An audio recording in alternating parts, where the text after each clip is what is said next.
Na lang yung ano. Kaya nga may gamot ka dyan. Oo, mayroon ako. May reserva na akong planak. Kumain ka dyan. Tatlo ka. Kontrahin mo agad. Doon mo agad ng gamot. Ang gamot, kontrahin mo. Ano ba? Willing si ate mo na pupunta ko doon? Lalo na ka lang pa. Ano si mama nga, di ba? Hindi naman ako. Tagal din yung proseso. Hindi ako gano'n yung proseso. Ano sa kanya? Siyempre, iba naman si mama mo eh. Malaman natin ba? Iba naman yung kuha ni mama mo eh. Yung proseso ni mama mo, iba yun.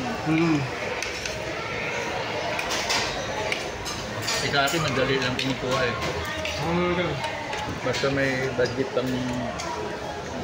Kasi ngayon, ang kailangan na babaguhin yung mga passport. Yun ang gusto ni Trump. Kasi may exist nila eh. Bawal ayaw nyo ng mga ano doon, mga illegal doon. Illegal na kung na walang mga nakatrabaho doon na walang ano. Kaya kailangan mag-practice ka. Kasi tinanong ko na yun. Yung mga kailangan bago lahat. Bago yung BI mo, bagong passport mo, bagong apartment mo. Kasi kung mga sinauna, pagkaalam ni Trump, linakad ng mga sindikato. Kaya gusto yan. Hindi ko siya ito ngayon bago. Halimbawa, mag-apply ka, kaya sa akin. Siyempre, senior na ako. Halimbawa, i-ano ako ng ate mo, siyempre, petition. Siyempre, kailangan ng ano dyan. Mayroon pa ano kay ating clearance doon.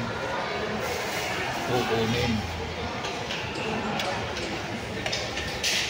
Kung sapat bang yung income bago na kapitisun. Kasi kung mapitisun niya ako, pag nagano na ako, mag-pay na ako na nga doon, hindi ka rin mapitisun. Si mama nga, di nga nakuha talaga eh.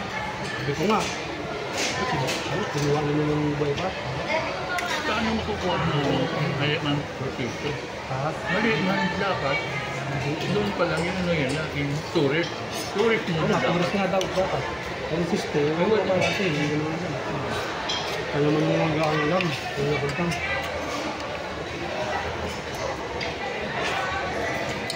Tourist na. Hindi ko alam na. Wala na. Diyan na yan. Balyaan na. Takyo. Kasi nagiinom lahat ba niya? Ang ano doon, dapat kung papunta sa banyo, mayroon talaga kasama. Hindi nga eh. Nagiinuman nung kami eh. Kahit tulog na ako, nakakabalik pa rin siya. First time lang na...